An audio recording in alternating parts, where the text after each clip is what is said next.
قالت لهم رسلهم إن نحن إلا بشر مثلكم ولكن الله يمن على من يشاء من عباده وما كان لنا أن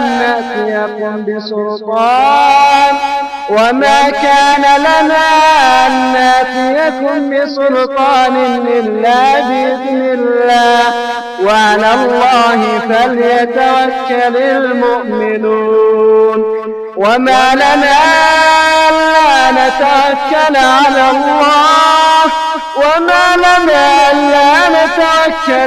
الله وقد هدانا سبلنا ولنصبرن على ما آذيتمونا وعلى الله فليتوكل المتوكلون وقال الذين كفروا لرسلهم لنخرجنكم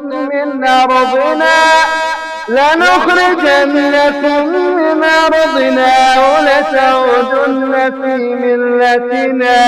فأوحى إليهم ربهم لنهلكن الظالمين ولنسكننكم الأرض من بعدهم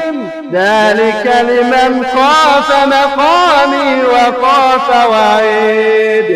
واستفتحوا وخاب كل جبار عنيد من ورائه جهنم ويسقى من ماء صديد يتجرعه ولا يكاد يصيبه ويأتيه الموت من كل مكان وما هو بميت ومن ورائه عذاب غليظ مثل الذين كفروا بربهم أعمالهم كرماد اشتدت به الريح في يوم عاصف لا يقدرون مما كسبوا على شيء ذلك هو الضلال البعيد ألم تر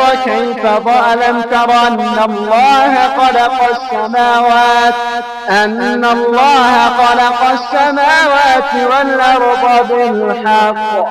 إن يشأ يذهبكم ويأتي بخلق جديد وما ذلك على الله بعزيز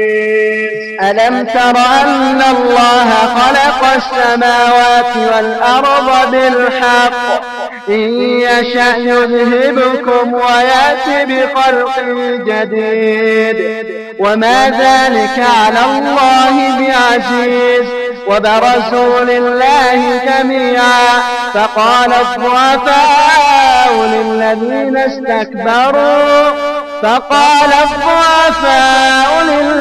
استكبروا إنا كنا لكم تبعا فهل أنتم مغنون عنا من عذاب الله من شيء قالوا لو هدانا الله لهديناكم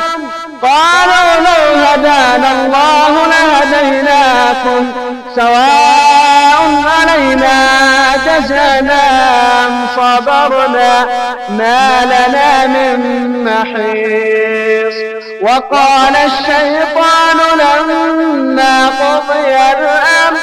إن الله وعدكم وعد الحق ووعدتكم فأخلفتكم وما كان لي عليكم من سلطان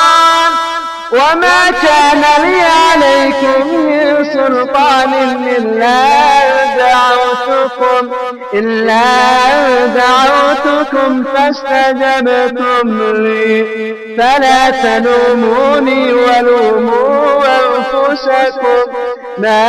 أنا بمصرخكم وما أنتم بمصرخي إني كفرت بما أشركتمون من قبل إن الظالمين